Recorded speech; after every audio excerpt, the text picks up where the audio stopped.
नमस्कार. स्वागत आहे पुन्हा एकदा. तर मागच्या व्हिडिओमध्ये आपण डिसिजन मेकिंगबद्दल काही टिप्स आणि ट्रिक्स पाहिल्या होत्या. तर आज आपण पाहतोय उताऱ्यांबद्दल. तर उतार्याला CSAT या पेपरमध्ये किंवा पेपर 2मध्ये उतारे हे जवळपास एकूण 10 असतात. त्यावर एकूण 50 प्रश्न असतात. प्रत्येक उतार्याला 5 प्रश्न आणि 125 मार्कांसाठी उतारे विचारला जातात. याचा अर्थ एका प्रश्नाला जवळपास आपल्याला 2.5 मार्क भेटतात आणि त्यामध्ये निगेटिव्ह आहे हे लक्षात ठेवणं महत्त्वाचं. तर उतारे बघितलं तर 8 उतारे असे असतात जे दोन्ही भाषांमध्ये असतात. एक मराठी आणि इंग्लिश दोन्ही भाषांमध्ये. एक मराठीमध्ये असतो फक्त आणि एक फक्त इंग्लिशमध्ये. ठीक आहे. अशा प्रकारे पेपर 2 हा क्वालिफाईंग आहे एवढं आपल्याला माहिती आहे. त्यासाठी आपल्याला पास व्हायला 66 मार्क पाहिजे. जर आपण पाहिलं तर 125 हे एकूण उताराचे मार्क आहेत. त्यासोबत डिसिजन मेकिंगचे 12.5 मार्क. म्हणजे इथून आपण जवळपास 90 मार्काच्या आसपास आरामात आणू शकतो आणि डिसिजन मेकिंगमध्ये 10+ तर आरामात भेटते. त्यासाठी मी तुम्हाला टिप्स सांगितल्यात. जर तुम्ही व्हिडिओ नाही पाहिला तर मागचा व्हिडिओ पाहू शकता. तुम्हाला इथं आय दिसतोय, तिथं लिंक दिलीच आहे, तिथं पाहू शकता तुम्ही. ठीक आहे. तर मग अशा प्रकारे तुम्ही 100च्या आसपास जाऊ शकता. तर 66 मार्क तुम्ही आरामात आणता.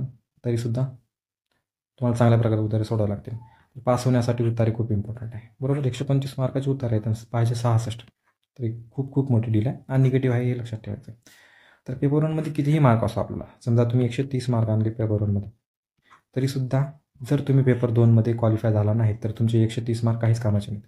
तर पेपर 2मध्ये क्वालिफाय होणं खूप इम्पॉर्टंट आहे. त्यासाठी उतारे, पुन्हा पुन्हा सांगतो मी, उतारे उतारे उतारे 125 मार्क बहुत इम्पॉर्टंट, खूप इम्पॉर्टंट. त्याच्यानंतर आता आपण पाहू काही उताराबद्दल. उतारे 10 असतात हे आपण 2-3 वेळी बघितले. त्यामध्ये 7 ते 8 उतारे हे निरीक्षणात्मक असतात.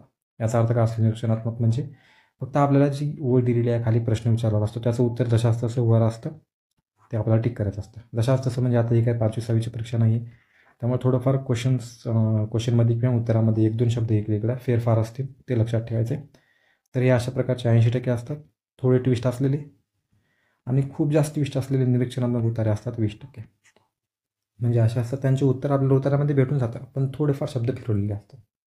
त्यानंतर 2-3 उतारे असतात आकलनात्मक. तर त्याचं आकलन करणं खूप इम्पॉर्टंट आहे. सर्वप्रथम ते उत्तर आपल्याला वाचावं लागेल, नंतर त्याची उत्तरे शोधावं लागतील. ट्विस्ट ह्यामध्ये खूप असतात. ठीक आहे. तर याचं आकलन करून करावं लागते.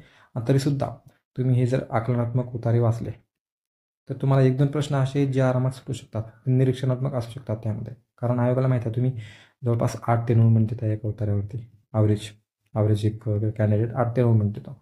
तर एवढा वेळ देऊन तुम्हाला काही ना काही भेटलं पाहिजे. त्यामुळं असे 1-2 प्रश्न असतात जे तुम्हाला आरामात सुटतील. बरोबर. तर मग हे झाले निरीक्षणात्मक आणि आकलनात्मक. आता प्रत्येक वर्षी 1 ते 2 उतारे असे असतात जे फक्त वेळ खपवण्यासाठी असतात. ते असतात कधी-कधी सोपे, कधी-कधी अवघड पण असतात.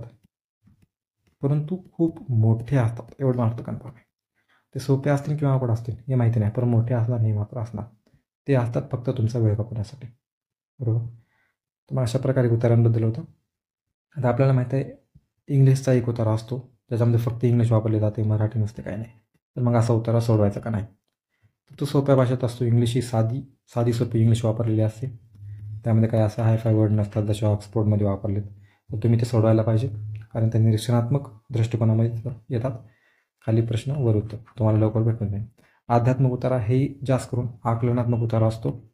तर हे वाचताना नेहमी लक्ष देऊन वाचायचं. हे अवघड म्हणते त्यात नेहमी. सुरुवात कशी करावी हे खूप इम्पॉर्टंट. हा सर्वांना प्रश्न पडतो, सुरुवात कशी करावी. कधीही पूर्वी त्या उतार्यामधील सर्व प्रश्नांवर अगोदर सगळे 5ला 5 प्रश्न पाहून घ्यायचे. 5ला 5 प्रश्न पाहिले, त्या प्रश्नांमधले काही कीवर्ड्स असतात. कीवर्ड्स म्हणजे मेन कीवर्ड्स. असा काही वेगळा शब्द वाटला किंवा त्या प्रश्नामधला काही इम्पॉर्टंट शब्द वाटला, तो अंडरलाईन करायचा, तो लक्षात ठेवायचा. ठीक आहे. ते लक्षात ठेवायचं सगळ्या 5ही प्रश्नांचे. जवळपास 5 ते 10 मिनिटासाठी तुम्हाला लक्षात ठेवावंच लागणार. ते पूर्ण कीवर्ड्स वाचल्यानंतर तुम्हाला उत्तराकडे जायचं. नंतर उतारा वाचायचा. उतारा वाचताना लक्ष द्यायचं की आपण जो कीवर्ड बघितलेला आहे मगाशी, जे आपण अंडरलाईन केले, ते कीवर्ड्स कुठं कुठं दिसतात. ते ज्या ठिकाणी कीवर्ड्स दिसतात त्या ठिकाणी अंडरलाईन करायचं आणि तिथे आपलं उत्तर शोधण्याचा प्रयत्न करायचा. अशा प्रकारे तुम्ही थोडं लवकर पाहू शकता. नंतर सर्वच प्रश्न कीवर्डच्या सहाय्याने सुटू शकतात. थोडे लवकर सुटतात. प्रत्येक वेळेस आपण प्रश्न पाहणार, त्याच्यानंतर उत्तरामध्ये शोधणार, ते थोडं लेंदी होऊ शकते, थोडं टाईम टेकिंग होऊ शकते. त्यापेक्षा आपल्याला काय करायचं, सर्वप्रथम अगोदर सगळे कीवर्ड्स पाहायचे. आणि त्या कीवर्ड्स नंतर आपल्याला उत्तर वाचायचं आणि ते कीवर्ड्स दिसल्यानंतर लगेच आपण उत्तर पाहायचं. त्यानंतर बघितलं नंतर सर्वच प्रश्न कीवर्ड्सच्या सहाय्याने तुम्ही सोडू शकता. हे झालं. त्यानंतर अतिशयोक्ती शब्द सहसा टाळायचे. बघा, काही ऑप्शनमध्ये काही सांगितलं असतं की नेहमी, केवळ, फक्त, च, नाहीच, करतोच, च आला म्हणजे अतिशयोक्ती शब्द आला. अतिशयोक्ती असे शब्द जर ऑप्शनमध्ये असतील तर तो ऑप्शन सहसा चुकीचा असतो नॉर्मली तरी. ठीक आहे, हे ध्यानात ठेवायचं. आणि सगळ्यात मेन म्हणजे एक उतारासाठी आपल्याला जवळपास 8 मिनिटाच्या आसपास टाईम द्यायचा आहे. जर तुम्हाला लेंदी उतारा वाटला, लेंदी पण वाटतोय आणि प्लस अवघड पण वाटतोय, तर त्याला तेवढ्या वेळासाठी स्किप करा. सगळे प्रश्न सुटल्यानंतर मग नंतर पहा. तोपर्यंत नका, नंतर याच्याकडं यातच वेळ घालू नका, कारण लॉजिकल रिझनिंग आणि मॅथ्ससुद्धा थोडंफार सोपं असतं, त्याला पण सोडवणं खूप इम्पॉर्टंट आहे. आणि डिसिजन मेकिंगचे बघितलं तर प्रश्न सर्वात अगोदर सोडायला पाहिजे असं माझं म्हणणं आहे. नंतर सोडवलं तर तुम्हाला आणखी थोडी बौद्धिक क्षमता थोडी कमी होते, नंतर कमी यूज करता येते. ठीक आहे, तर अशा प्रकारे CSATसाठी तुम्ही काही टिप्स वापरू शकता. आपल्या ह्या चॅनलला सबस्क्राईब करा. लवकरात लवकर आपण काही उतारे या चॅनलवर अपलोड करणार आहोत. उतारे सोडून दाखवून मी तुम्हाला याच पद्धतीनं सगळे उतारे 2-3 उतारे आहेत किंवा 10 जेवढे होतील माझ्याने, तरी 5च्या आसपास उतारे तुम्हाला सोडून दाखवेन.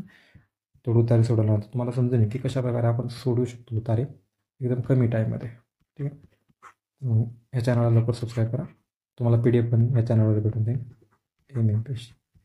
MMPSC या टेलिग्राम चॅनल तुम्हाला PDF भेटून जाईल. ठीक आहे, तर भेटूया लवकरच पुढच्या व्हिडिओमध्ये उतारासहित. धन्यवाद.